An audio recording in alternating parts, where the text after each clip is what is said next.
Hello दोस्तों, नमस्कार। मैं हूं विजय पूनिया और आप देख रहे हैं विजय एजुकेशन एंड न्यूज।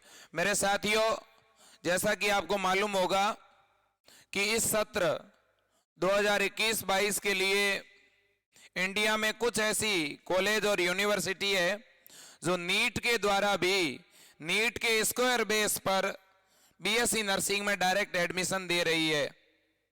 कुछ ऐसी कॉलेजेस थी जिन्होंने आज से 4-5 महीने पहले ही जब नीट के फॉर्म भरे जा रहे थे तब उन्होंने नोटिस जारी कर दिया था कि हम अलग से कोई एग्जाम नहीं लेंगे और नीट में बच्चों के जैसे नंबर आएंगे उसी के अकॉर्डिंग हम काउंसलिंग करवा देंगे।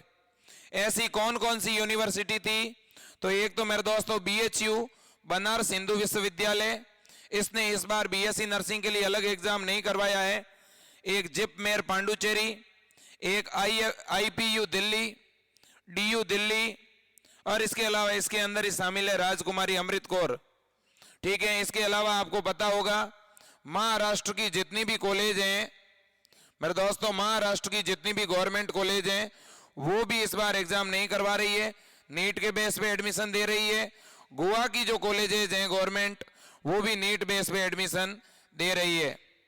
लेकिन मेरे दोस्तों, महाराष्ट्र गोवा की जो कॉलेजें हैं वो स्टेट लेवल पर अपने ही राज्य में काउंसलिंग अलग से करवाएगी, लेकिन BHU, जिपमेर, DU और IPU और राजकुमारी अमृत कौर कॉलेज, ये कुछ ऐसी कॉलेजेज हैं जिनकी काउंसलिंग मेरे दोस्तों MCC निक इन इस वेबसाइट पर होगी।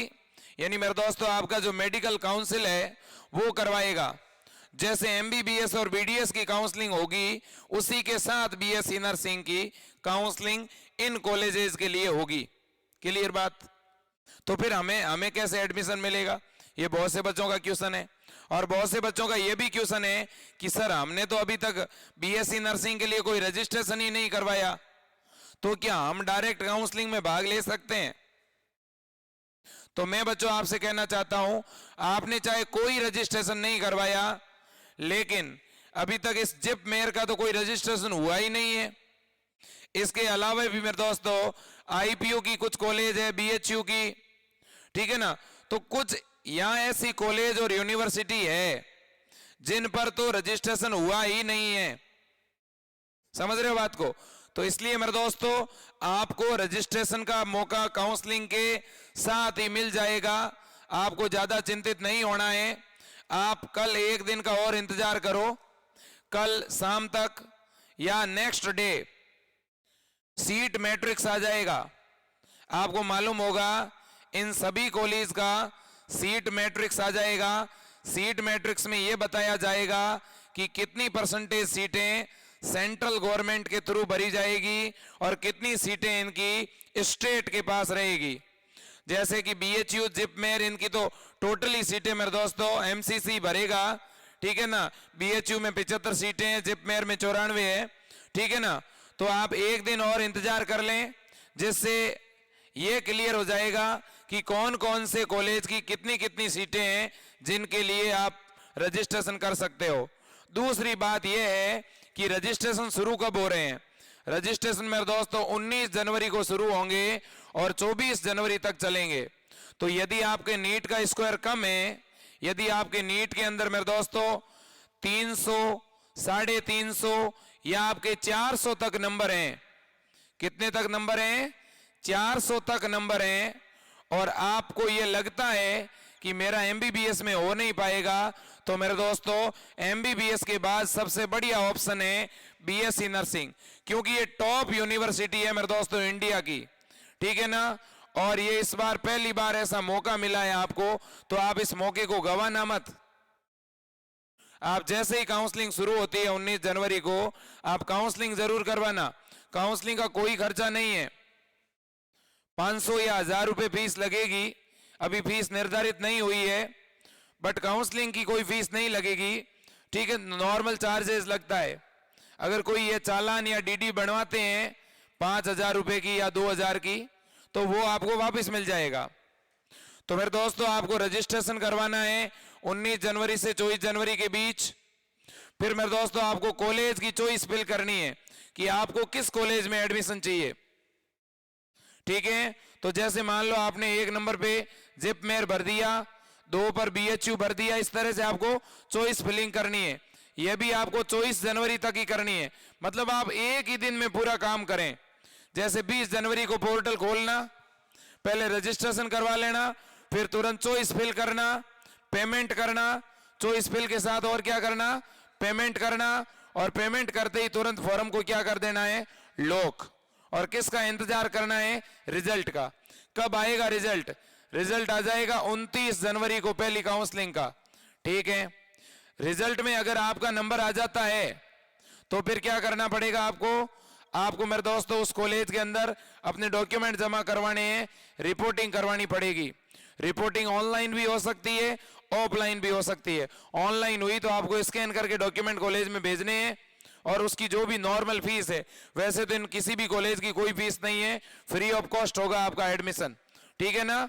अब देखिए मेरे दोस्तों, दूसरी बड़ी बात, मान लो आपका नंबर फर्स्ट काउंसलिंग में नहीं आया, तो फिर सेकंड काउंसलिंग कब शुरू होगी?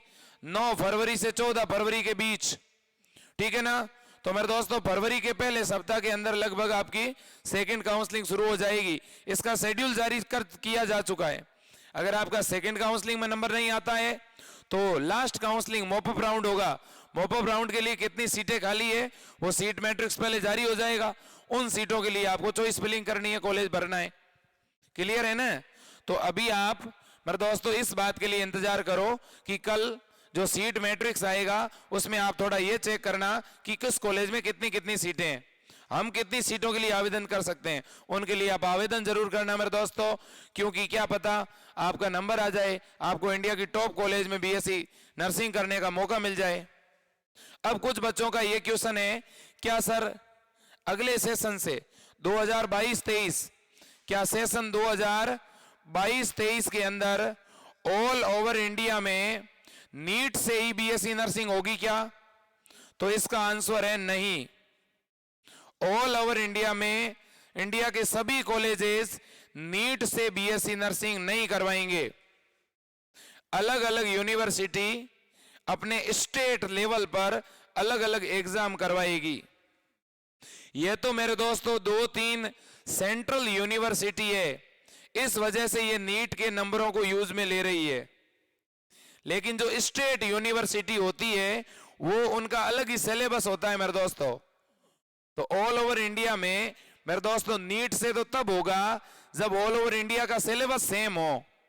सिलेबस अलग अलग राज्य में बच्चों को अलग अलग चीजें पढ़ाई जा रही है। ऑल ओवर इंडिया में NCERT सिलेबस नहीं चल रहा है। इस वजह से मेरे दोस्तों राजस्थान के अंदर भी RUHS अलग एग्जाम करवाएगी, MP में अलग एग्जाम होगा, UP में अलग होगा। ठीक है ना। हाँ, कुछ यूनिवर्सिटी और अगले सेशन शामिल हो सकती है, जैसे ये 3-4 शामिल हुई है, अगले सेशन 2-4 यूनिवर्सिटी और शामिल हो सकती है नीट के थ्रू एडमिशन देने में। ठीक है। तो इसलिए आप तो अपने जो भी आपके राज्य का सिलेबस है, आपके स्टेट का जो सिलेबस है, वही आपके BSc नर्सिंग का सिलेबस रहेगा RUHS के अंदर। ये मैं क्लियर कर दूं, अगली साल RUHS नीट से एडमिशन नहीं देगा, ये कंफर्मेशन है। तो मेरे दोस्तों ये आपके लिए न्यूज थी। इसके अलावा काउंसलिंग की और कट ऑफ की पल पल की खबर हम आपको देते रहेंगे। आप इस चैनल पर अगर नए जुड़े हैं तो आपसे मैं अनुरोध करूंगा कि आप इस चैनल को सब्सक्राइब जरूर करें और इस वीडियो को ज्यादा से ज्यादा शेयर करें। कुछ बच्चे कट ऑफ पूछ रहे हैं कि सर क्या मेरे नंबर 450 है OBC कैटेगरी के अंदर, क्या मुझे कॉलेज मिल जाएगा? तो देखिएगा मेरे दोस्तों, मैं यहाँ पे एक बात कहना चाहूंगा आपको। अगर अपन कट ऑफ की बात करते हैं तो जनरल के अंदर और OBC के अंदर जिन बच्चों के नंबर, जनरल और OBC के अंदर जिन बच्चों के नंबर मेरे दोस्तों करीब करीब 450 प्लस है, तो उनके नंबर आने की पूरी संभावना लग रही है। इसके अलावा जो बच्चे SC ST से हैं और अगर उनके नंबर मेरे दोस्तों 400 प्लस हैं तो उनके भी BSc नर्सिंग के टॉप कॉलेज में नंबर आने की पूरी संभावना है। लेकिन ये कट ऑफ और भी डाउन हो सकती है, क्योंकि ज्यादा बच्चों ने रजिस्ट्रेशन पहले नहीं करवाए थे जिन कॉलेज में रजिस्ट्रेशन हो गए थे, और बहुत से ऐसे बच्चे हैं जो अपने स्टेट गवर्नमेंट का एग्जाम दे रहे हैं, उनकी तैयारी कर रहे हैं। तो इसलिए सुनहरा मौका है, यदि किसी बच्चे का लेवल या किसी का स्कोर कम है और उसे बीएससी अगर करनी है तो वो जरूर इस काउंसलिंग में भाग लें। ठीक है मेरे दोस्तों, और कोर्स भी फ्री होगा, फीस भी नहीं लगेगी आपकी। और आपको किसी भी तरह से कोई समस्या है, कोई जानकारी चाहिए, आप नीचे कमेंट बॉक्स में कमेंट करें, हम आपकी उस समस्या का तुरंत समाधान करेंगे। ठीक है मेरे दोस्तों, तो आज के लिए इतना ही। इस वीडियो को ज्यादा से ज्यादा शेयर करें मेरे दोस्तों, क्योंकि बहुत जल्द नीट की 19 जनवरी से काउंसलिंग शुरू हो रही है। ठीक है, जिससे बच्चों को बीएससी नर्सिंग के कॉलेज भी अलॉट हो रहे हैं इन यूनिवर्सिटी के। तो आज के लिए इतना ही। जय हिंद, वंदे मातरम, भारत माता की जय।